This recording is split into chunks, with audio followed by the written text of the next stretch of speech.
Consecration. The people of God will be tested and proved. A close and searching work must go on among Sabbath keepers. Like ancient Israel, how soon we forget God and His wondrous works, and rebel against Him. Some look to the world and desire to follow its fashions and participate in its pleasures, just as the children of Israel looked back to Egypt and lusted for the good things which they had enjoyed there, and which God chose to withhold from them to prove them, and thereby test their fidelity to Him. He wished to see if His people valued His service and the freedom He had so miraculously given them more highly than the indulgences they enjoyed in Egypt while in servitude to a tyrannical, idolatrous people. All true followers of Jesus will have sacrifices to make. God will prove them and test the genuineness of their faith. I have been shown that the true followers of Jesus will discard picnic, donations, shows, and other gatherings for pleasure. They can find no Jesus there and no influence which will make them heavenly minded and increase their growth in grace. The Word of God, obeyed, leads us to come out from all these things and be separate. Things of the world are sought for and considered worthy to be admired and enjoyed by all those who are not devoted lovers of the cross and spiritual worshippers of crucified Jesus. There is chaff among us, and this is why we are so weak. Some are constantly leaning to the world. Their views and feelings harmonize much better with the spirit of the world than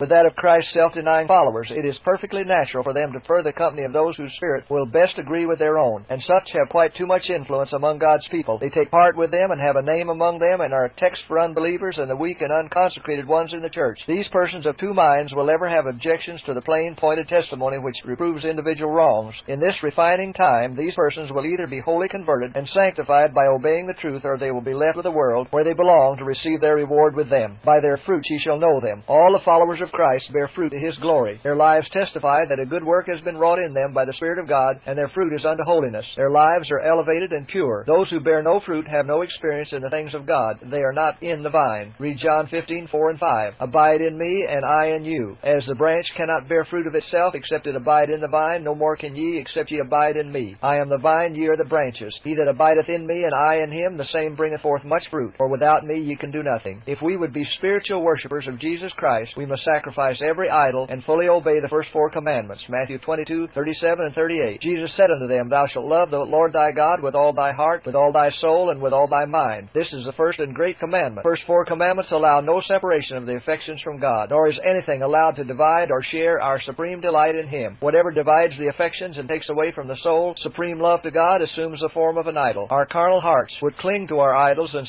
carry them along, but we cannot advance until we put them away, for they separate us from God. The great head of the church has chosen His people out of the world and requires them to be separate. He designs that the spirit of His commandments shall draw them to Himself and separate them from the elements of the world. To love God and keep His commandments is far from loving the world's pleasures and friendship. There is no concord between Christ and Belial. People of God may safely trust in Him alone and without fear press on in the way of obedience.